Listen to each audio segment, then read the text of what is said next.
بسم اللہ الرحمن الرحیم۔ السلام علیکم ناظرین کرام، سیرت خلفاء کا مطالعہ کرنے والا حضرت عمر فاروق رضی اللہ تعالی عنہ کی حیات طیبہ، ان کے خطوط، عدلیہ کے بارے میں ان کے احکام، قاضی کی صفات، ان کے واجبات، فیصلہ کرنے کے مصادر اور خود سیدنا عمر بن خطاب رضی اللہ تعالی عنہ کے بحیثیت جج انصاف کی ذمہ داری پوری کرنے کے طریقوں کے بارے میں مکمل معلومات حاصل کر سکتا ہے۔ تو ناظرین کرام، ہم آج کی ویڈیو میں آپ کو حضرت عمر رضی اللہ تعالی عنہ کے قاضیوں کے لکھے گئے خطوط کے بارے میں تفصیل سے آگاہ کریں گے، قاضیوں کے تقرر اور ان کے وظائف کے بارے میں تفصیل سے آگاہ کریں گے۔ حضرت عمر رضی اللہ تعالی عنہ نے قاضی کی صفات اور ان کے فرائض کے بارے میں آج سے 1400 سال پہلے کیا طریقہ کار بیان فرمایا تھا، کیا طریقہ کار وضع فرمایا تھا، اس حوالے سے آپ کو تفصیل سے بتائیں گے۔ عدل و انصاف کے پیکر حضرت عمر رضی اللہ تعالی عنہ نے قاضی میں کون سی خوبیوں کے بارے میں بتایا کہ ایک قاضی میں کون سی خوبیوں کا ہونا ضروری ہے، یہ سب کچھ ہم آج کی ویڈیو میں آپ کو تفصیل سے بتائیں گے۔ تو ہماری آج کی یہ ویڈیو انتہائی اہم اور معلوماتی ہونے والی ہے، اس کو آخر تک لازمی دیکھیے گا۔ تو چلیے ناظرین، باقاعدہ آغاز کرتے ہیں اپنی آج کی اس ویڈیو کا۔ دوستو، سیدنا عمر رضی اللہ تعالی عنہ کے دور خلافت میں اسلام پھیلا، اسلامی ریاست کا رقبہ وسیع ہوا اور مسلمانوں کے دوسری قوموں سے تعلقات بڑھے، تو ان ترقی یافتہ حالات میں ایک عدالتی ادارے کا قیام ضروری ہو گیا۔ خلیفہ وقت انتہائی مصروف ہو گئے، نئے قائم ہونے والے مختلف صوبوں اور شہروں میں مقرر کردہ گورنروں کی مصروفیات میں بھی بہت اضافہ ہو گیا۔ وسیع مملکت اور بڑھتی ہوئی آبادی میں باہمی تنازعات بھی بڑھنے لگے۔ ان حالات میں سیدنا عمر رضی اللہ تعالی عنہ نے بعض شعبوں کو بعض محکموں سے الگ کرنے کا فیصلہ کر لیا، چنانچہ انہوں نے عدلیہ کی حیثیت مستقل طور پر جداگانہ کر دی۔ آپ کا مقصد یہ تھا کہ خلیفہ وقت کو امور ریاست کے لیے بھرپور وقت مل سکے۔ انہیں عدلیہ کو الگ کرنے کے ساتھ ساتھ مستقل بنیاد پر قاضیوں کا تقرر بھی کیا۔ ان کا کسی دوسرے ادارے سے کوئی تعلق نہیں تھا۔ سیدنا عمر رضی اللہ تعالی عنہ اسلامی حکومت کے پہلے فرما روا تھے، جنہوں نے عدلیہ کو انتظامیہ سے الگ کر کے اسے مستقل بنیاد پر قائم فرمایا۔ انہوں نے کوفہ، بصرہ، شام اور مصر کے علاقوں میں بھی قاضی مقرر فرمائے۔ یہ محکمہ براہ راست خلیفہ کے تحت کام کرتا تھا۔ قاضی حضرات کو خود خلیفہ نامزد کرتا تھا یا خلیفہ کی نیابت کرتے ہوئے کوئی اور مجاز شخص بھی اس کا تقرر کر دیتا تھا۔ قضات خلیفہ کے سامنے جواب دہ ہوتے تھے۔ عدلیہ کو بالکل جداگانہ بنیاد پر قائم کر دینا بھی فاروق اعظم رضی اللہ تعالی عنہ کی فراست اور بصیرت کا کتنا بڑا ثبوت ہے۔ آج دنیا بھر کی ریاستوں میں عدلیہ ایک جداگانہ محکمے کی حیثیت سے کام کر رہی ہے۔ فاروق اعظم رضی اللہ تعالی عنہ نے یہی کام 1400 سال پہلے کر دکھایا تھا۔ حق یہ ہے کہ وہ امت مسلمہ کے حقیقی لیڈر تھے۔ وہ بدلتے ہوئے حالات کو فوراً بھانپ لیتے تھے، اس لیے جدید قوانین وضع کرنے، امور ریاست کو منظم کرنے اور ہر محکمے کے حدود و اختیارات متعین کرنے کی حیرت انگیز صلاحیتیں رکھتے تھے۔ اہل یورپ نے سیدنا عمر رضی اللہ تعالی عنہ جیسے قواعد و قوانین 18ویں صدی عیسوی میں جدید نظریے کے عنوان سے پیش کیے اور انہیں عوامی بھلائی کا ضامن قرار دیا۔ ایسے ہی خیالات کا ذکر مونٹیسکو نے اپنی کتاب روح الشرائع میں کیا اور اس کی عملی شکل انقلاب فرانس کے سوا 200 سال کے بعد سامنے آئی۔ اسلام نے آزاد اور بے لاگ عدل کا نظریہ 1400 سال قبل پیش کیا اور اسے اپنا ایک اہم اساسی اور انتظامی اصول قرار دیا۔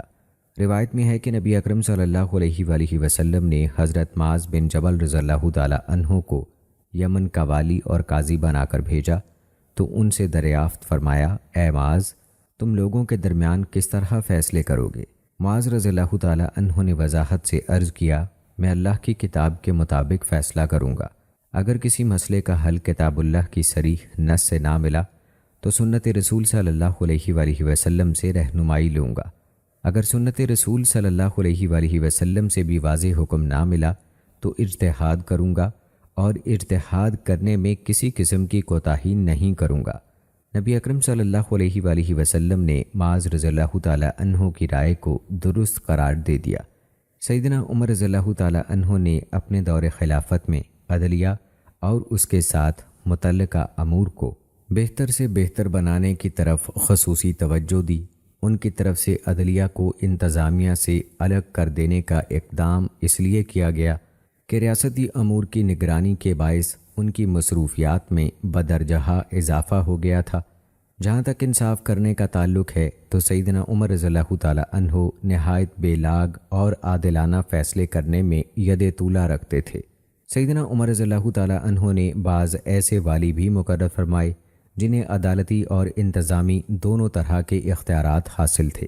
سیدنا عمر رضی اللہ تعالیٰ عنہ عدالتی معاملات میں ان سے مسلسل خط و کتابت جاری رکھتے تھے۔ انہوں نے مغیرہ بن شعبہ رضی اللہ تعالیٰ عنہ سے، جو پہلے بصرہ پھر کوفہ کے گورنر مقرر ہوئے، عدالتی معاملات میں خط و کتابت کی، نیز شام کے والی معاویہ رضی اللہ تعالیٰ عنہ سے بعض متنازع مسائل کی رپورٹ طلب کی، اور ابو موسیٰ اشعری رضی اللہ تعالیٰ عنہ سے بھی کئی عدالتی امور کے بارے میں حقائق دریافت کیے۔ سیدنا عمر رضی اللہ تعالیٰ عنہ کے دور خلافت میں قاضی کو جس علاقے میں مقرر کیا جاتا تھا وہ اس علاقے کا مکمل با اختیار قاضی ہوتا تھا، چاہے اس کا تقرر خلیفہ کی طرف سے کیا جاتا یا ان کے کسی نائب کی طرف سے۔ قاضی کے اختیارات میں کوئی فرق نہیں آتا تھا۔ اکثر بڑے بڑے شہروں میں عدالتی محکمہ علیحدہ اور مستقل ادارہ بن چکا تھا۔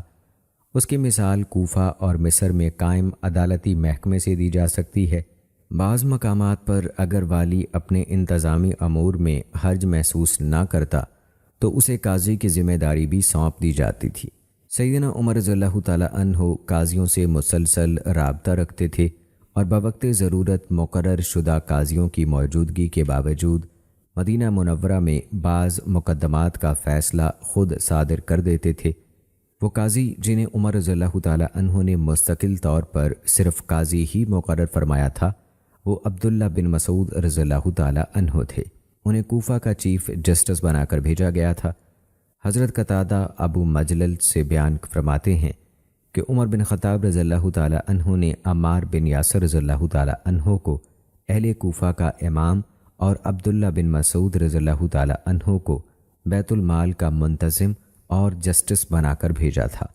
سیدنا عمر رضی اللہ تعالیٰ عنہ نے سلیمان بن ربیعہ کو بصرہ اور قیس بن ابو العاص کرشی کو مصر کا قاضی مقرر فرمایا تھا۔ ناظرین، وہ لوگ جن کو گورنر اور قاضی دونوں مناصب تفویض ہوئے ان میں مکہ کے والی نافع الخزائی بھی تھے۔ یعلا بن امیہ رضی اللہ تعالیٰ عنہ کو سینا، سفیان بن عبداللہ ثقفی کو طائف، مغیرہ بن شعبہ رضی اللہ تعالیٰ عنہ کو کوفہ، معاویہ بن ابو سفیان رضی اللہ تعالیٰ عنہ کو شام، عثمان بن ابو العاص ثقفی کو بحرین اور عمان، ابو موسیٰ اشعری رضی اللہ تعالیٰ عنہ کو بصرہ اور عمیر بن سعد کو حمص کا والی مقرر کیا گیا۔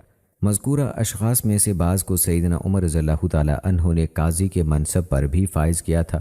امیر معاویہ رضی اللہ تعالیٰ عنہ شام کے گورنر بھی تھے اور قاضی بھی تھے، جبکہ مغیرہ رضی اللہ تعالیٰ عنہ اور ابو موسیٰ اشعری رضی اللہ تعالیٰ عنہ محض گورنر تھے، قاضی نہیں تھے۔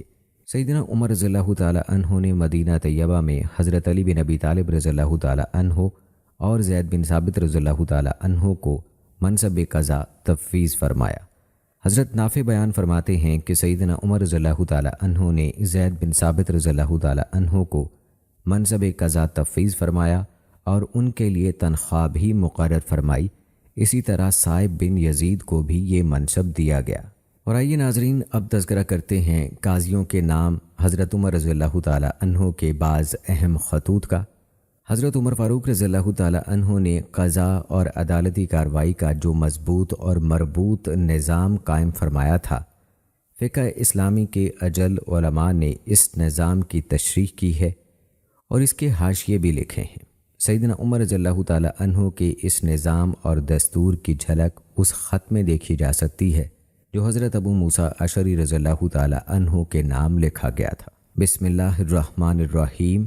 اللہ کے بندے امیر المومنین عمر بن خطاب کی طرف سے عبداللہ بن قیس یعنی ابو موسیٰ اشعری رضی اللہ تعالیٰ عنہ کی طرف آپ پر سلامتی ہو۔ اما بعد، بلا شبہ محکمہ قضا انتہائی اہم ذمہ داری ہے۔ یہ ایک مسلسل عمل کا نام ہے۔ اچھی طرح سمجھ لو، جب کسی دعوے کی دلیل پیش کی جائے تو اس پر خوب غور کرو۔ دعوے دار برحق ثابت ہو تو اسے فوری انصاف فراہم کرو، ورنہ اسے کوئی فائدہ نہیں پہنچے گا۔ اپنی مجلس میں لوگوں کے مابین کامل مساوات قائم رکھو تاکہ کوئی بڑا سردار تم سے ظلم کا ارتکاب نہ کرا سکے، نہ کوئی کمزور شخص انصاف سے محروم رہے۔ دعوے دار کو لامحالہ ثبوت پیش کرنا چاہیے اور مدعی پر قسم لازم ہے۔ مسلمانوں کے مابین ہر ممکن طور پر صلح جائز ہے، ہاں وہ صلح ہرگز جائز نہیں جو حلال کو حرام اور حرام کو حلال کر دے۔ تم نے کسی مقدمے کا فیصلہ کر دیا ہو تو اگلے دن اس پر پھر غور کرو اور تنقیدی جائزہ لو۔ اگر تمہیں حق کی طرف رہنمائی مل جائے تو فوراً حق کی طرف پلٹ آؤ، اس لیے کہ حق ہر اعتبار سے ہر چیز پر مقدم ہے۔ حق ہی کی طرف ہمیشہ رجوع کرنا چاہیے، باطل پر اڑ جانا ہر دھرمی ہے۔ ہر مسئلے کا حل قرآن و سنت میں تلاش کرو، ہر معاملے کا ثبوت قرآن و سنت ہی میں ڈھونڈو۔ ثبوت نہ ملے اور متعلقہ مسئلہ تمہارے سینے میں کھٹک رہا ہو تو اس کی کوئی اور نظیر تلاش کرو۔ مل جائے تو پیش آمدہ مسائل کو ان پر قیاس کرو۔ جو بات اللہ تعالیٰ کے زیادہ قریب اور حق سے زیادہ مشابہت رکھتی ہو اس پر اعتماد کر لو۔ کوئی مدعی ثبوت حق پیش کرنے کے لیے مہلت مانگے تو اسے مہلت ضرور دو۔ وہ ثبوت فراہم کر دے تو اسے اس کا حق مہیا کرو۔ ثبوت نہ دے سکے تو اس کا دعویٰ خارج کر دو۔ یہ طریقہ کار رفع شک اور الجھے ہوئے مسائل حل کرنے میں مفید ثابت ہوگا۔ تمام مسلمان عادل اور منصف مزاج ہیں، البتہ کوئی ایسا مسلمان جسے کسی شرعی حد کے لاگو ہونے پر کوڑے لگے ہوں، یا جس نے جھوٹی گواہی دی ہو، یا وہ بسلسلہ ولا یا نسب متہم ہو، تو وہ قابل اعتماد نہیں۔ یقیناً اللہ تعالیٰ تمہارے باطن کا حال خوب جانتا ہے۔ اس نے تمہارے معاملات میں بذریعہ ثبوت اور بذریعہ قسم اپنے دفاع کا حق مرحمت فرمایا ہے۔ تمہیں اپنی طبیعت کی تنگی، اکتاہٹ اور مقدمے کے کسی فریق سے کبھی نفرت کا اظہار نہیں کرنا چاہیے۔ جھگڑوں کا فیصلہ کرتے ہوئے ناگواری یا ناپسندیدگی کا مظاہرہ ہرگز نہ کرنا، کیونکہ حقدار کو اس کا حق پہنچانا اللہ تعالیٰ کی بارگاہ میں اجر کا باعث ہے۔ اس عمل سے تمہاری حسنات میں اضافہ ہوگا۔ جس کی نیت کھری ہو اور وہ بے لاگ انصاف کرنے پر ڈٹا رہے، اللہ تعالیٰ اس کی اس طرح کفایت فرماتا ہے کہ اپنے سوا کسی کی کفایت کا محتاج نہیں رکھتا۔ جو قاضی لوگوں کا دباؤ پیش نظر رکھ کر ایسا فیصلہ کرے جو اس کے ضمیر کی آواز کے خلاف ہو، اللہ تعالیٰ اسے اسی دنیا ہی میں رسوا کر دے گا، اور اللہ کی رحمت اور رزق کے خزانے ایسے شخص کی رسائی سے بہت دور رہیں گے۔ والسلام۔ دانش سے بھرپور اس حیران کن عبارت کے حامل خط میں قاضی کے تمام آداب و فرائض اور عدالت کے مکمل اصول بیان کر دیے گئے ہیں۔ علماء کرام آج تک اس خط کی شرحیں اور حاشیے لکھتے چلے آ رہے ہیں، اور قیامت تک جو فرد بھی اس خط کے الفاظ پر غور کرے گا وہ اس مکتوب گرامی کی عظمت پر حیرت زدہ رہ جائے گا۔ اگر تاریخ سیدنا عمر رضی اللہ تعالیٰ عنہ کے جملہ بے مثال کارناموں کا تذکرہ کیے بغیر ان کا محض یہی مکتوب گرامی نقل کرتی تو صرف یہی مکتوب اس بات کے لیے کافی تھا کہ وہ بے مثل مفکر اور لاسانی مقنن تھے۔ آج کل کے دور میں جبکہ عدالتوں کے بارے میں مختلف اصول و قوانین وضع کیے جا رہے ہیں، اگر یہ الفاظ کسی ریاست کا سربراہ تحریر کرے، پھر ان الفاظ کے بارے میں یہ مطالبہ کیا جائے کہ اتنے دانش آموز الفاظ یقیناً طلباء کے نصاب تعلیم میں شامل ہونے چاہئیں، تو اس سے لکھنے والے کی عظمت کا کیسا منہ بولتا ثبوت سامنے آئے گا۔ اس لحاظ سے غور فرمائیے کہ سیدنا عمر رضی اللہ تعالیٰ عنہ کا مقام و مرتبہ کتنا رفیع الشان ہے۔ جنہوں نے یہ الفاظ آج سے 1400 سال پہلے لکھ دیے تھے، یہ الفاظ انہوں نے کسی کتاب سے نقل نہیں کیے، وہ انہیں قلم بند کرنے کے لیے کسی کی مدد کے محتاج نہیں ہوئے۔ یہ تحریر ان کے اپنے تخلیقی ذہن کے آئینہ دار ہیں جس نے ہزاروں فوائد یکجا کر دیے۔ دراصل یہ سب کچھ ان ملفوظات مبارکہ کی برکت ہے جو محمد الرسول اللہ صلی اللہ علیہ وآلہ وسلم نے دار ارقم میں ان کے دل میں اتار دیے تھے، اور انہوں نے جواباً کہا تھا، میں گواہی دیتا ہوں کہ اللہ کے سوا کوئی معبود نہیں، اور بلا شبہ محمد اللہ کے رسول ہیں۔ سیدنا عمر رضی اللہ تعالیٰ عنہ کے مکاتیب گرامی میں سے ایک اہم مکتوب ابو عبیدہ رضی اللہ تعالیٰ عنہ کے نام بھی ارسال کیا تھا۔ اس میں انہوں نے تحریر فرمایا تھا، یہ خط جو تمہیں تحریر کر رہا ہوں صرف بھلائی اور خیر خواہی پر مبنی ہے۔ میں نے اپنے اور تمہارے لیے خیر خواہی کی جستجو میں تمہاری طرف یہ خط لکھا، جس میں میں نے تمہارے اور اپنے لیے کوئی کوتاہی نہیں کی۔ 5 عادتیں مضبوطی سے اپنا لو، تمہارا دین محفوظ ہو جائے گا اور تمہارا مقدر جگمگا اٹھے گا۔ نمبر 1، جب تمہارے پاس 2 جھگڑنے والے آئیں تو انصاف پر مبنی دلائل پر توجہ دو اور مضبوط قسموں کو لازم پکڑو۔ نمبر 2، کمزور آدمی کو اتنا قریب کر لو کہ اس کی زبان کی بندش کھل پڑے اور وہ اطمینان سے کھل کر بات کرے اور دل ڈھارس پا کر مضبوط ہو جائے۔ نمبر 3، اجنبی کا خیال رکھو، ایسا نہ ہو کہ اس کا مقدمہ طوالت اختیار کر جائے اور وہ اپنا حق چھوڑ کر واپس چلا جائے۔ نمبر 4، جو شخص اپنے حق کے لیے مقدمہ ہی دائر نہ کرے وہ یقیناً اپنا حق ضائع کر لے گا۔ اور نمبر 5، اگر تم کسی مقدمے میں کسی نتیجے پر نہ پہنچ سکو تو فریقین میں صلح کرانے کی کوشش کرو۔ والسلام۔ سیدنا عمر رضی اللہ تعالیٰ عنہ نے قضا کے سلسلے میں معاویہ بن ابی سفیان رضی اللہ تعالیٰ عنہ کو لکھا، اما بعد، میں یہ خط تمہارے نام لکھ رہا ہوں، اس میں نے تمہارے اور اپنے لیے خیر خواہی تلاش کرنے میں کسی قسم کی کوتاہی سے کام نہیں لیا۔ 5 عادات مضبوطی سے اپنا لو، تمہارا دین محفوظ رہے گا اور تم دین کے اعلیٰ مرتبے پر فائز ہو جاؤ گے۔ نمبر 1، جب تمہارے پاس 2 آدمی کوئی مقدمہ لے کر آئیں تو ان کے قضیے کا فیصلہ انصاف پر مبنی ثبوت یا فیصلہ کن قسم لے کر کرو۔ نمبر 2، کمزور کو اپنے قریب کرو تاکہ اس کا دل مضبوط ہو اور اس کی زبان کھل کر اپنا مدعا بیان کر سکے۔ نمبر 3، دور سے آنے والے اجنبی کی طرف خصوصی توجہ دو، ورنہ وہ اپنا حق چھوڑ کر واپس چلا جائے گا۔ اس کا ذمہ دار وہ ٹھہرے گا جس نے اسے اپنی شفقت اور مہربانی کے سلوک سے محروم رکھا ہوگا۔ سب کو ایک نظر سے دیکھو اور سب سے یکساں تعلقات رکھو، اپنی نظر اور تعلقات میں برابری رکھو۔ نمبر 5، جب تک کسی فیصلے پر نہ پہنچو اس وقت تک فریقین کے درمیان صلح کروانے کی بھرپور کوشش کرو۔ سیدنا عمر رضی اللہ تعالیٰ عنہ نے قاضی شریح رحمہ اللہ کے نام اجتہاد کے بارے میں لکھا، جب تمہارے سامنے کوئی مقدمہ پیش ہو تو سب سے پہلے کتاب اللہ پھر سنت رسول صلی اللہ علیہ وآلہ وسلم سے اس کا حل تلاش کرو۔ اگر کتاب اللہ اور سنت رسول صلی اللہ علیہ وآلہ وسلم سے اس کا حل نہ ملے تو دیکھو کہ درپیش مقدمے جیسی صورتحال میں ماضی میں کسی نے کیا کہا ہے۔ اگر ایسی نظیر بھی نہ ملے تو پھر اپنی بصیرت کی روشنی میں اپنی رائے قائم کرو۔ ایک روایت میں ہے کہ سیدنا عمر رضی اللہ تعالیٰ عنہ نے فرمایا، اگر تم اجتہاد کرنا چاہتے ہو تو آگے بڑھو اور اپنی رائے قائم کرو، اگر چاہو تو اجتہاد نہ کرو، اس مسئلے سے پیچھے ہٹ جاؤ، یہ تمہارے لیے زیادہ بہتر ہے۔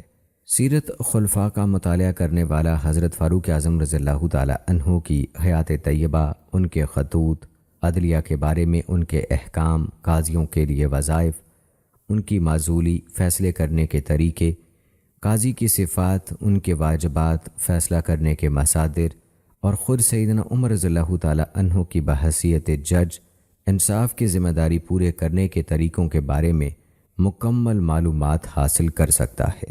ناظرین، آئیے اب تذکرہ کرتے ہیں قاضیوں کے تقرر اور ان کے وظائف کے بارے میں۔ قاضیوں کا تقرر خلیفہ وقت خود کرتا تھا۔ سیدنا عمر رضی اللہ تعالیٰ عنہ نے قاضی شریح رحمہ اللہ کو کوفہ کا قاضی مقرر فرمایا تھا۔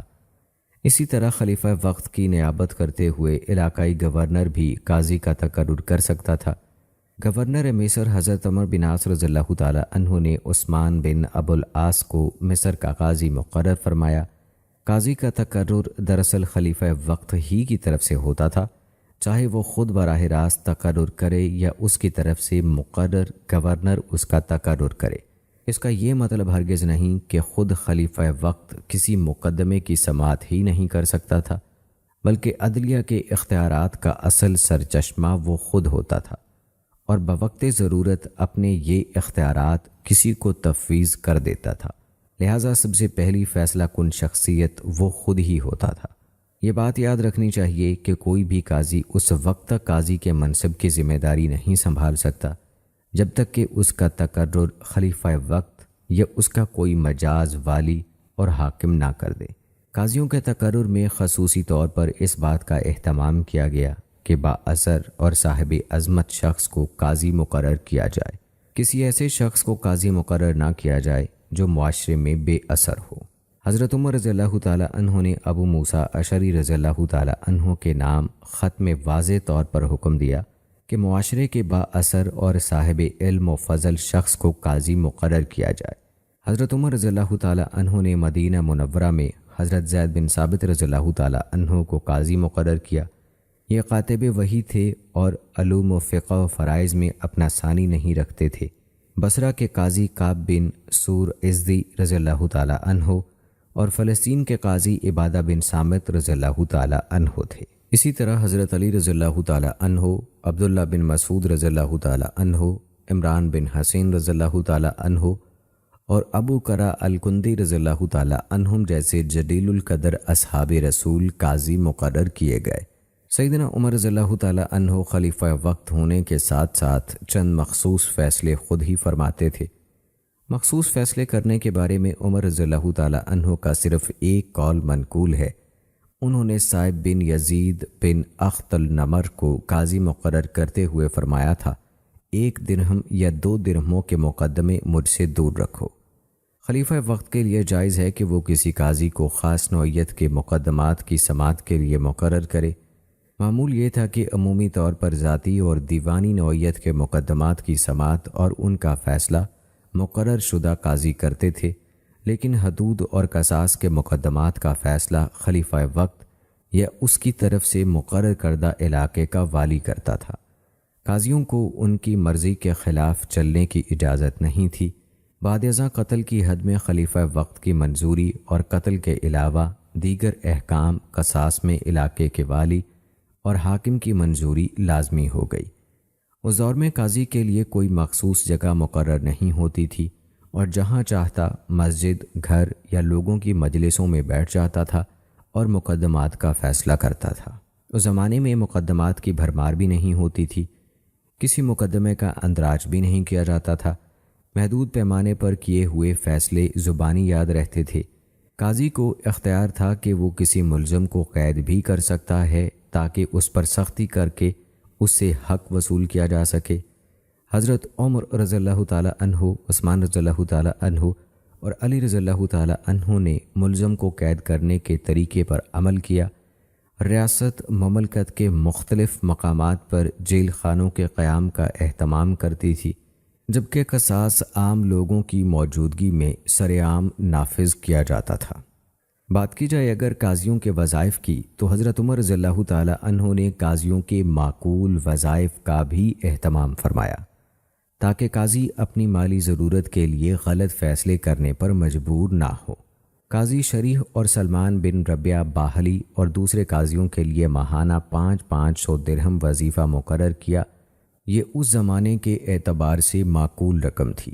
ابو موسیٰ اشعری رضی اللہ تعالیٰ عنہ کے نام لکھے گئے خط میں حضرت عمر رضی اللہ تعالیٰ عنہ نے ایک قاعدہ یہ بھی بیان کیا کہ قاضی کے عہدے کے لیے صاحب فضل شخص کا ہونا ضروری ہے تاکہ وہ کسی فیصلے میں دولت مند شخص کی دولت سے مرعوب نہ ہو اور فیصلہ کرتے وقت اسے کسی کی پرواہ نہ ہو۔ قاضی کو تجارت، خرید و فروخت اور کاروبار کرنے کی اجازت نہ تھی۔ اور دوستو آئیے آپ کو قاضی کی صفات اور ان کے فرائض کے بارے میں بتاتے ہیں۔ سیدنا عمر رضی اللہ تعالیٰ عنہ کی سیرت طیبہ کے مطالعے کی روشنی میں یہ بات بخوبی معلوم ہو جاتی ہے کہ جب سیدنا عمر رضی اللہ تعالیٰ عنہ کسی قاضی کا تقرر فرماتے تھے تو وہ ان کی کون کون سی خوبیوں کو پیش نظر رکھتے تھے۔ ان میں سے چند اہم خوبیوں کا ہم یہاں پر تذکرہ کرتے ہیں۔ احکام شرعیہ کا علم، کیونکہ مقدمات کی سماعت اور ان کا فیصلہ کرنے میں شرعی احکامات کی تدقیق نہایت ضروری ہوتی ہے، ورنہ صحیح فیصلہ کرنا محال ہو جاتا ہے۔ سیدنا عمر رضی اللہ تعالیٰ عنہ نے معاذ بن جبل رضی اللہ تعالیٰ عنہ اور ابو عبیدہ بن جراح رضی اللہ تعالی عنہ کے نام اپنے احکام میں لکھا تھا کہ تم اپنے علاقے کے نیک اور پرہیزگار لوگوں کو قاضی مقرر کرو۔ قناعت۔ سیدنا عمر رضی اللہ تعالی عنہ نے واضح فرمایا تھا، دھوکہ دینے والا، ریاکار اور حریص آدمی اللہ کا قانون نافذ کرنے کی صلاحیت سے محروم ہوتا ہے۔ ذہانت۔ قاضی کے لیے لازم ہے کہ وہ انتہائی ذہین اور سمجھدار ہو تاکہ معاملات کی گہرائی تک پہنچ سکے۔ امام شعبی رحمہ اللہ فرماتے ہیں کہ کعب بن سور سیدنا عمر رضی اللہ تعالی عنہ کے پاس بیٹھے تھے۔ اسی دوران ایک عورت آئی، اس نے عرض کیا، اے امیر المومنین، آپ نے میرے خاوند سے بڑھ کر بہتر آدمی کوئی نہیں دیکھا ہوگا۔ اللہ کی قسم، وہ شب زندہ دار ہے، دن کو مسلسل روزے رکھنے والا ہے، وہ سخت گرمی میں بھی روزہ نہیں چھوڑتا۔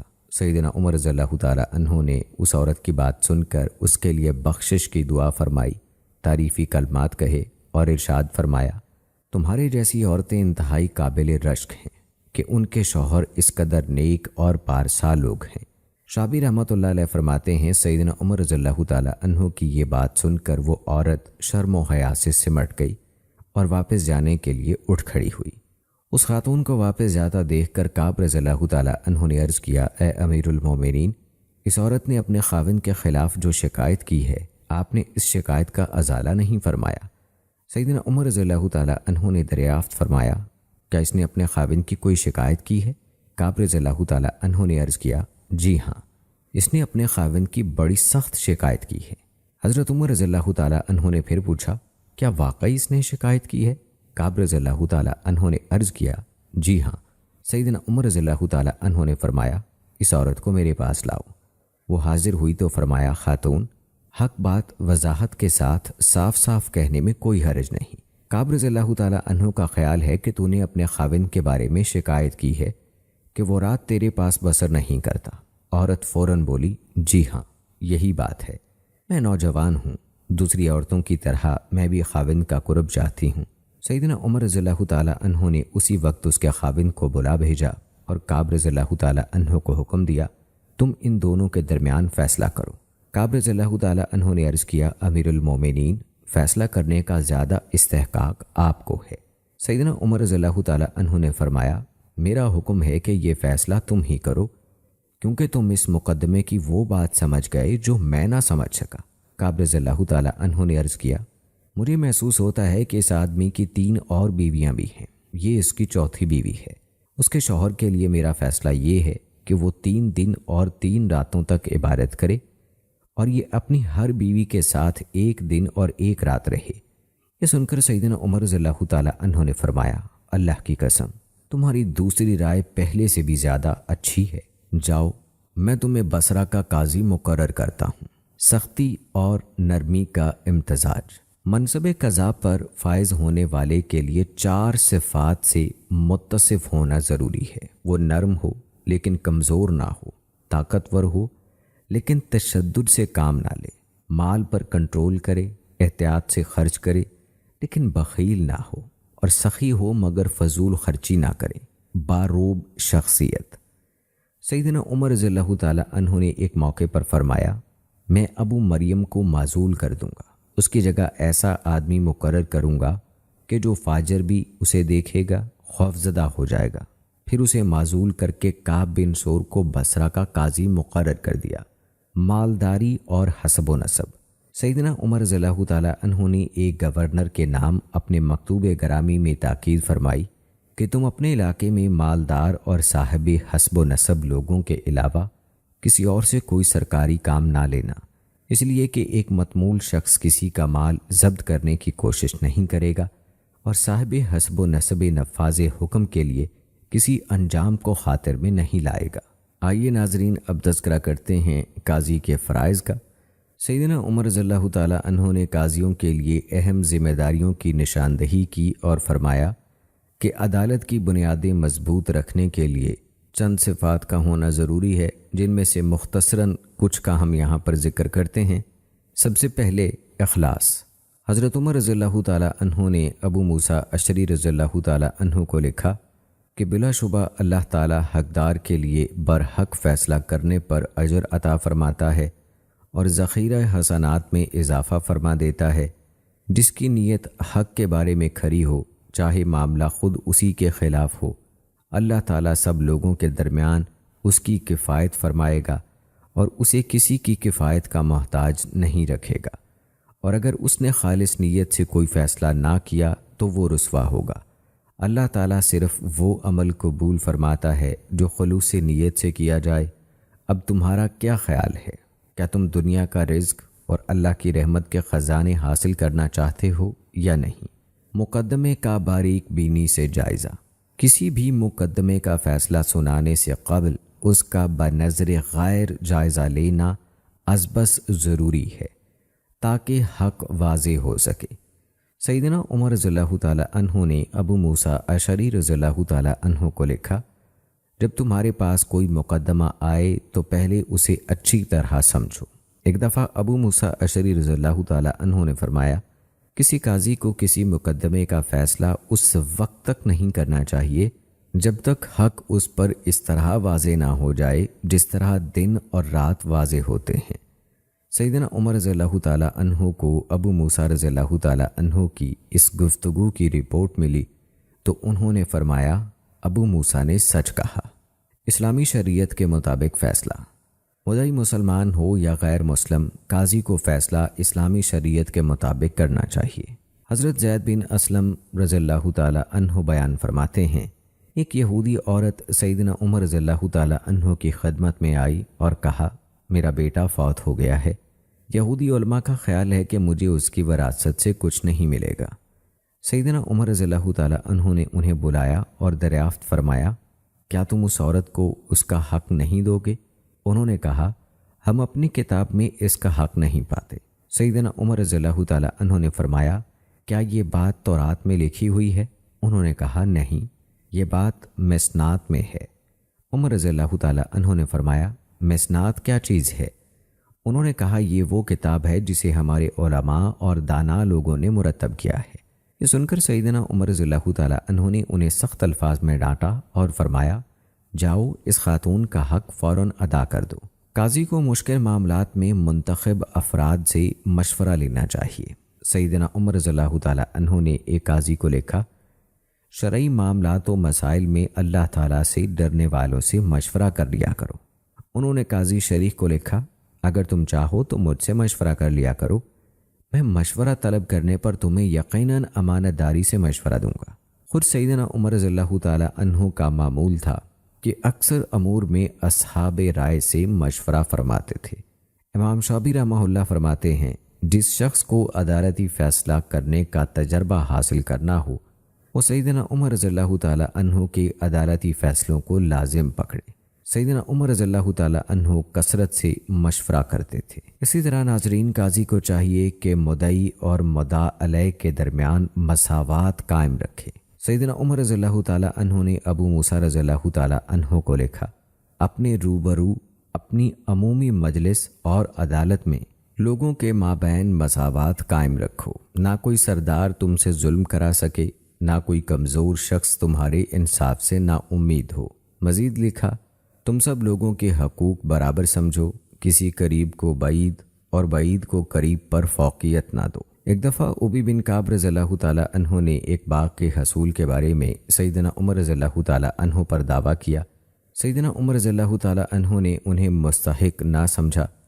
دونوں نے زید بن ثابت رضی اللہ تعالیٰ عنہ کو ثالث بنانے کا فیصلہ کیا اور زید رضی اللہ تعالیٰ عنہ کے گھر آ گئے۔ سیدنا عمر رضی اللہ تعالیٰ عنہ نے فرمایا، ہم آپ کے پاس اس لیے آئے ہیں کہ آپ ہمارے درمیان فیصلہ فرمائیں۔ لوگ فیصلہ کرانے کے لیے زید رضی اللہ تعالیٰ عنہ کے گھر پر آیا کرتے تھے۔ حضرت زید رضی اللہ تعالیٰ عنہ امیر المومنین کو دیکھ کر اپنے بستر سے اٹھے اور کھڑے ہوئے۔ ایک روایت میں ہے کہ زید رضی اللہ تعالیٰ عنہ نے سیدنا عمر رضی اللہ تعالیٰ عنہ کو تکیہ پیش کیا اور عرض کیا، اے امیر المومنین، یہاں تشریف رکھیے۔ سیدنا عمر رضی اللہ تعالیٰ عنہ نے فرمایا، اے زید، تم نے تو پہلے ہی مرحلے میں ظلم کر دیا، مجھے میرے مد مقابل کے ساتھ بٹھاؤ۔ لہٰذا دونوں زید رضی اللہ تعالیٰ عنہ کے سامنے بیٹھ گئے۔ کمزور شخص کا لحاظ اس لیے ضروری ہے کہ وہ خوف زدہ نہ ہو اور کھل کر اطمینان سے گفتگو کر سکے۔ سیدنا عمر رضی اللہ تعالیٰ عنہ نے حضرت معاویہ رضی اللہ تعالیٰ عنہ کو لکھا، کمزور کو اپنے قریب کرو تاکہ اس کا دل دلیر ہو جائے اور زبان کھل جائے۔ ناظرین، سیدنا عمر رضی اللہ تعالیٰ عنہ نے حضرت ابو عبیدہ رضی اللہ تعالیٰ عنہ کو لکھا، دور سے آنے والے اجنبی کا خیال رکھو، اگر وہ اپنے مقدمے کے سلسلے میں اپنے گھر سے زیادہ دیر دور رہا تو ممکن ہے وہ اپنا حق چھوڑ کر واپس چلا جائے، یقیناً اس نے اس کا حق برباد کیا جس نے اس کی طرف توجہ نہیں دی۔ دوستو، سیدنا عمر رضی اللہ تعالیٰ عنہ نے ابو موسیٰ رضی اللہ تعالیٰ عنہ کو لکھا، تمہیں فیصلے کرتے وقت مطمئن اور معتدل ہونا چاہیے، کبیدہ خاطر، غضبناک اور مضطرب نہیں ہونا چاہیے۔ مقدمے کی سماعت کے وقت لوگوں سے کبھی تنگی، تکلیف اور ناگواری محسوس نہ کرو۔ اگر کوئی قاضی متذکرہ حالتوں کی بنا پر خود کو بے چین پائے تو کسی مقدمے کا فیصلہ کرنے میں جلد بازی نہ کرے۔ ایسا نہ ہو کہ اس ہیجانی کیفیت میں مبتلا ہونے کی وجہ سے وہ کوئی غلط فیصلہ سنا دے۔ سیدنا عمر رضی اللہ تعالیٰ عنہ نے ابو موسیٰ رضی اللہ تعالیٰ عنہ کو لکھا، غصے کی حالت میں کوئی فیصلہ نہ کرو۔ قاضی شریح رحمہ اللہ فرماتے ہیں کہ حضرت عمر رضی اللہ تعالیٰ عنہ نے مجھے حکم دیا کہ غصے کی حالت میں کبھی کوئی فیصلہ نہ کرنا۔ سیدنا عمر رضی اللہ تعالیٰ عنہ فرمایا کرتے تھے، کوئی قاضی اس وقت تک کوئی فیصلہ نہ کرے جب تک وہ اچھی طرح کھا پی نہ لے۔ وہ سمجھتے تھے کہ بھوک یا پیاس کی حالت میں جلد بازی سے غلط فیصلے صادر ہو جانے کا بڑا خدشہ ہے۔ دوستو، جس طرح رشوت، تجار سے خرید و فروخت کے معاملات میں نرمی، تحائف کی وصولی وغیرہ، عمر رضی اللہ تعالیٰ عنہ نے قاضیوں کو تجارت کرنے، بازاروں میں خرید و فروخت کرنے، تحائف قبول کرنے اور رشوت لینے سے بڑی شدت سے منع فرمایا۔ سیدنا عمر رضی اللہ تعالیٰ عنہ نے ابو موسیٰ رضی اللہ تعالیٰ عنہ کو لکھا، تم کسی قسم کی خرید و فروخت اور مزاربت نہ کرو، نہ کسی مقدمے میں کوئی رشوت قبول کرو۔ قاضی شریف فرماتے ہیں، سیدنا عمر رضی اللہ تعالیٰ عنہ نے جب مجھے منصب قضا پر مامور فرمایا تو مجھے اس امر کا پابند فرمایا کہ مجھے خرید و فروخت کا کوئی دھندا کروں گا، نہ رشوت لوں گا۔ سیدنا عمر رضی اللہ تعالیٰ عنہ فرماتے تھے، رشوت لینے اور مقدمات میں خواہشات کی دخل اندازی سے بچو۔ ناظرین، سیدنا عمر رضی اللہ تعالیٰ عنہ نے لوگوں کو خطبہ ارشاد فرمایا، اے لوگو، جب اللہ کے نبی صلی اللہ علیہ وآلہ وسلم زندہ تھے تو ہم تمہیں اچھی طرح جان سکتے تھے، وحی کا زمانہ تھا اور وحی کے ذریعے سے تمہارے ہر معاملے کی خبر ہو سکتی تھی۔ اب ہم صرف تمہیں تمہاری گفتگو ہی سے پہچان سکتے ہیں، جس کا ظاہر اچھا ہوگا ہم اسے اچھا سمجھیں گے اور اس سے محبت کریں گے، اور جس کا ظاہر برا ہوگا ہم اسے برا خیال کریں گے اور اس سے نفرت کریں گے۔ تمہارے اصل بھید تمہارے اور اللہ تعالیٰ کے مابین ہیں۔ ناظرین، سیدنا عمر رضی اللہ تعالیٰ عنہ نے فرمایا، کسی بھی مقدمے کا حتمی فیصلہ کرنے سے پہلے دونوں فریقوں کو صلح کا موقع دو، کیونکہ حتمی فیصلے بعض اوقات بعد میں باہمی دشمنی، بغض اور کینے کا سبب بنتے ہیں۔ اگر دونوں فریق شریعت اسلامی کے مطابق باہمی صلح پر راضی ہو جائیں تو قاضی صلح کو مؤثر قرار دے گا۔ اگر صلح کسی شرعی حکم سے متصادم ہوگی تو قاضی اس صلح کو توڑ دے گا۔ سیدنا عمر رضی اللہ تعالیٰ عنہ نے فرمایا، مسلمانوں کے درمیان باہمی صلح جائز ہے سوائے اس صلح کے جو حرام کو حلال یا حلال کو حرام کر دے۔ اگر قاضی کو کسی مقدمے میں حتمی فیصلے پر پہنچنے میں دشواری ہو تو فریقین کے مابین صلح کرانے پر خصوصی توجہ دے۔ حضرت عمر رضی اللہ تعالیٰ عنہ نے حضرت معاویہ رضی اللہ تعالیٰ عنہ کو لکھا تھا، اگر کسی مقدمے میں تمہیں کسی حتمی فیصلے پر پہنچنے میں دشواری کا سامنا ہو یا فریقین ایک دوسرے کے رشتہ دار ہوں تو ان کے مابین صلح کا راستہ اختیار کرو، کیونکہ ایسے حالات میں حتمی فیصلہ باہمی رنجش کا سبب بن سکتا ہے۔ دوستو، قاضی کسی مقدمے میں اپنا فیصلہ صادر کر چکا ہو، بعد ازاں اس کی عدالت میں پھر اسی جیسا کیس آ جائے، مگر اب حالت یہ ہو کہ اس مقدمے کے بارے میں قاضی کا سابقہ انداز فکر تبدیل ہو چکا ہو تو اسے کسی تردد کی ضرورت نہیں۔ وہ یقیناً اس نئے کیس میں اپنے جدید انداز فکر کے مطابق فیصلہ کرنے کا پوری طرح مجاز ہے، لہٰذا اس کا سابقہ مقدمے والا فیصلہ بھی کالعدم نہیں ہوگا، وہ بدستور بحال رہے گا۔ آگے چل کر اگر پھر کسی وقت قاضی کے سامنے کوئی اور نیا اجتہاد آ جائے تو وہ بخوشی اسے برسر کار لائے، لیکن اس کے سابقہ فیصلے برقرار رہیں گے، کوئی فیصلہ کالعدم نہیں ہوگا۔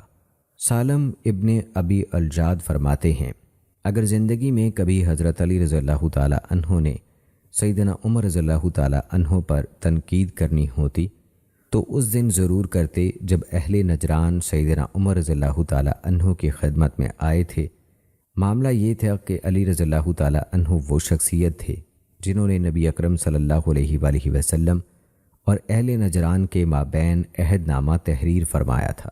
اب سیدنا عمر رضی اللہ تعالیٰ عنہ کے دور خلافت میں ان کی تعداد اتنی بڑھ گئی کہ سیدنا عمر رضی اللہ تعالیٰ عنہ کو ان لوگوں کے مابین اختلاف کا اندیشہ ہوا۔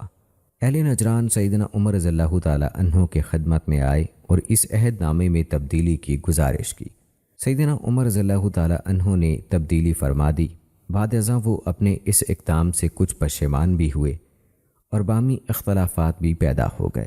وہ لوگ دوبارہ سیدنا عمر رضی اللہ تعالیٰ عنہ کے پاس آئے اور حسب سابق پہلے معاہدے ہی کی طرف رجوع کے خواستگار ہوئے، لیکن سیدنا عمر رضی اللہ تعالیٰ عنہ نے انکار فرما دیا۔ پھر جب حضرت علی رضی اللہ تعالیٰ عنہ خلیفہ منتخب ہوئے تو وہ حضرت علی رضی اللہ تعالیٰ عنہ کی خدمت میں حاضر ہوئے اور عرض کیا، اے امیر المومنین، یہ تو آپ کی زبان کی سفارش اور آپ ہی کے ہاتھ کا لکھا ہوا معاہدہ ہے۔ علی رضی اللہ تعالیٰ عنہ نے فرمایا، تم پر افسوس۔ سیدنا عمر رضی اللہ تعالیٰ عنہ بلا شبہ انتہائی سمجھدار آدمی تھے۔ سیدنا عمر رضی اللہ تعالیٰ عنہ نے اپنے اس پہلے فیصلے کو کالعدم کرنے سے انکار فرما دیا جو انہوں نے اہل نجران کے بارے میں فرمایا تھا۔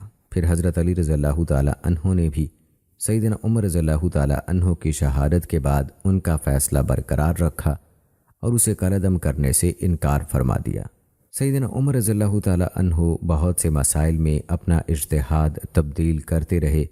مثلاً وراثت کے باب میں بھائیوں کی موجودگی میں دادا کی وراثت اور نسبی بھائیوں کے لیے وراثت سے کچھ نہ ملنے کی صورت میں انہیں اخیافی بھائیوں کے ساتھ ثلث میں شریک کرنا وغیرہ۔ روایات سے ثابت ہے کہ انہوں نے اپنا پہلا فیصلہ کالعدم قرار نہیں دیا، جبکہ اس طرح نئے مقدمات آ جانے پر ان کا فیصلہ جدید اجتہاد کے مطابق کیا، اور یہ نیا اجتہاد سابقہ مقدمات میں دیے گئے فیصلوں کی وجہ سے حق کے مطابق فیصلہ کرنے میں رکاوٹ نہ بنا۔ سیدنا عمر رضی اللہ تعالیٰ عنہ نے ابو موسیٰ اشعری رضی اللہ تعالیٰ عنہ کو لکھا، اگر آج تم کوئی فیصلہ کرو جس میں تمہاری رائے اس جیسے اس سے قبل کیے جانے والے فیصلے سے متصادم ہو تو حق کی اتباع کرتے ہوئے اس درست رائے کو قائم رکھو اور جان لو کہ حق قدیم ہے جسے کوئی امر باطل نہیں کر سکتا۔ حق کی اتباع کرنا جان بوجھ کر باطل پر ضد کرنے اور اڑے رہنے سے بہتر ہے۔ اسی باعث سیدنا عمر رضی اللہ تعالیٰ عنہ نے دادا کی وراثت میں مختلف فیصلے فرمائے، اور اس عورت کے بارے میں جس نے اپنے پیچھے خاوند، ماں، 2 اخیافی اور 2 علاقی بھائی چھوڑے، سیدنا عمر رضی اللہ تعالیٰ عنہ نے نسبی بھائیوں کو اخیافی بھائیوں کے ساتھ ثلث میں شریک فرمایا۔ ایک آدمی نے عرض کیا، آپ نے فلاں سال تو اس طرح کا فیصلہ نہیں کیا تھا۔ عمر رضی اللہ تعالیٰ عنہ نے فرمایا، وہ ہمارا اس وقت کا فیصلہ تھا اور یہ اس وقت کا فیصلہ ہے۔ حضرت عبداللہ بن عامر رضی اللہ تعالیٰ عنہ بیان فرماتے ہیں، میں ایک قافلے کے ساتھ تھا، ہم ذلمرہ میں ایک جگہ پر تھے، کسی نے میرا بیگ چوری کر لیا۔ قافلے میں ایک آدمی تھا، لوگوں نے اسے متہم کیا، اس سے کہا، ارے ان کا بیگ واپس کرو۔ اس نے کہا، میں نے ان کا بیگ نہیں لیا۔ میں عمر بن خطاب رضی اللہ تعالیٰ عنہ کی خدمت میں آیا، انہیں اپنے معاملے کی اطلاع دی۔ سیدنا عمر رضی اللہ تعالیٰ عنہ نے دریافت فرمایا، تم کون لوگ ہو؟ میں نے سب اہل قافلہ کا تعارف کرایا۔ سیدنا عمر رضی اللہ تعالیٰ عنہ نے فرمایا، میرا خیال ہے کہ یہی شخص جسے لوگوں نے متہم قرار دیا تھا چور ہے۔ میں نے عرض کیا، اے امیر المومنین، کیا میں اسے بیڑیاں پہنا کر آپ کے سامنے پیش کروں؟ عمر رضی اللہ تعالیٰ عنہ نے فرمایا، ثبوت کے بغیر تم اس طرح کیسے کر سکتے ہو؟ ناظرین، سیدنا عمر رضی اللہ تعالیٰ عنہ نے ایک قاضی کو تاکید فرمائی، جب تمہارے پاس کوئی مقدمہ آئے تو اس پر بار بار غور کرو، اگر قرآن و سنت سے کوئی واضح نص نہ ملے تو پھر قیاس سے کام لو۔ قاضیوں کی ذمہ داری اور قواعد عدالت کے متعلق جاننے کے لیے سیدنا عمر رضی اللہ تعالیٰ عنہ کی ایک تحریر نقل کی جاتی ہے۔ جس میں یہ تمام ادب آداب وضاحت سے پیش کیے گئے ہیں۔ حضرت عمر رضی اللہ تعالیٰ عنہ نے فرمایا، قضاء ایک ضروری فرض ہے، لوگوں کو اپنے حضور میں، اپنی مجلس میں، اپنے انصاف میں برابر رکھو تاکہ کمزور انصاف سے مایوس نہ ہو اور طاقتور کو تم سے رو رعایت کی امید نہ ہو۔ جو شخص دعویٰ کرے وہ ثبوت فراہم کرے، اور مدعا علیہ پر قسم ہے، دونوں فریق آپس میں صلح کر سکتے ہیں بشرط یہ کہ حلال حرام اور حرام حلال نہ ہو۔ کل اگر تم نے کوئی فیصلہ کیا ہے تو آج غور و خوض کے بعد رجوع کر سکتے ہو۔ جس مسئلے پر شبہ ہو اور وہ قرآن و حدیث میں نہ ہو تو اس پر بار بار غور کرو اور اس کی مثالوں پر قیاس کرو۔ جو شخص ثبوت پیش کرنا چاہے اسے کچھ وقت یا میعاد کی مہلت دو، اگر ثبوت پیش کرے تو اسے اس کا حق دلاؤ ورنہ مقدمہ خارج کر دو۔ تمام مسلمان سکا ہیں، ان کے گواہی قابل قبول ہے، سوائے اس شخص کے جسے حد لگائی گئی ہو یا اس نے جھوٹی گواہی دی ہو یا جس کا نسب مشکوک ہو۔ یہ تحریر عدالتی فیصلوں کے لیے بنیادی کلیے کی حیثیت رکھتی ہے۔ اس تحریر سے کچھ احکام ماخذ کر سکتے ہیں، جیسے کہ نمبر 1، قاضی کو عدالت میں تمام لوگوں سے یکساں سلوک کرنا چاہیے۔ نمبر 2، ثبوت مدعی پیش کرے گا۔ نمبر 3، مدعی علیہ اگر کوئی ثبوت یا شہادت نہیں رکھتا تو قسم اٹھائے گا۔ نمبر 4، فریقین خلاف قانون امر کے علاوہ ہر حال میں صلح کر سکتے ہیں۔ نمبر 5، قاضی اپنی مرضی سے فیصلہ کرنے کے بعد بھی اس پر نظر ثانی کر سکتا ہے۔ نمبر 6، مقدمے کی پیشی کی تاریخ متعین ہونی چاہیے۔ نمبر 7، تاریخ معینہ پر اگر مدعی علیہ حاضر نہ ہو تو فیصلہ کر دیا جائے، اور اگر مدعی ثبوت پیش نہ کر سکے تو مقدمہ خارج کر دیا جائے۔ نمبر 8، ہر مسلمان کی گواہی قابل قبول ہے سوائے سزا یافتہ یا جھوٹی گواہی دینے والے یا نسب میں مشکوک افراد کے۔ یہ قاضیوں کی ذمہ داری میں شامل تھا کہ جو بھی انصاف کی دہلیز پر آئے اپنا حق ضرور پائے۔ یہ وہ صفات ہیں جن کا التزام قاضی کے لیے بہت ضروری ہے۔ ناظرین، رسالت مآب صلی اللہ علیہ وآلہ وسلم ہی کے عہد مبارک سے دینی احکام و قوانین اور عدالتی فیصلوں کی پابندی کا اہتمام و التزام پوری لفظی و معنوی شان و شوکت کے ساتھ کرنا مسلمانوں کی فطرت ثانیہ بن گیا تھا۔ خاص طور پر عمال و حکام سب سے پہلے اور سب سے زیادہ خود ان فیصلوں پر عمل کرتے تھے۔ سیدنا عمر رضی اللہ تعالیٰ عنہ امیر المومنین تھے، اس حوالے سے وہ سب سے زیادہ اسلامی احکام و قوانین کی پابندی فرماتے تھے، دل و جان سے عدالتی فیصلے تسلیم کرتے تھے۔ وہ ہر برحق فیصلے پر بہت خوش ہوتے تھے اور فیصلہ کرنے والے قاضی کی تعریف فرماتے تھے، چاہے فیصلہ خود انہی کے خلاف ہوتا، وہ اسے خوش دلی سے مان لیتے تھے اور فیصلہ کرنے والے کو انتہائی پسندیدگی کی نگاہ سے دیکھتے تھے۔ ایک دفعہ سیدنا عمر رضی اللہ تعالیٰ عنہ نے ایک بدوی سے گھوڑا خریدا۔ انہوں نے اس گھوڑے کو آزمانا چاہا، چنانچہ بطور تجربہ اس گھوڑے پر سوار ہوئے۔ گھوڑا بہت تھک گیا۔ سیدنا عمر رضی اللہ تعالیٰ عنہ نے بدوی سے فرمایا، اپنا گھوڑا واپس لے لو۔ بدوی نے گھوڑا واپس لینے سے انکار کر دیا۔ عمر رضی اللہ تعالیٰ عنہ نے فرمایا، چلو اپنے اور میرے درمیان کسی کو ثالث بناؤ۔ اس نے قاضی شریح کا نام لیا۔ سیدنا عمر رضی اللہ تعالیٰ عنہ اور بدوی دونوں قاضی شریح کی عدالت میں گئے۔ قاضی شریح نے فیصلہ سنایا، اے امیر المومنین، آپ نے جو چیز خرید لی سو خرید لی، اسے اپنے پاس رکھیے یا گھوڑا اسی حالت میں واپس کیجیے جس حالت میں آپ نے خریدا تھا۔ سیدنا عمر رضی اللہ تعالیٰ عنہ نے تعجب سے فرمایا، فیصلے اسی طرح ہی کیے جاتے ہیں۔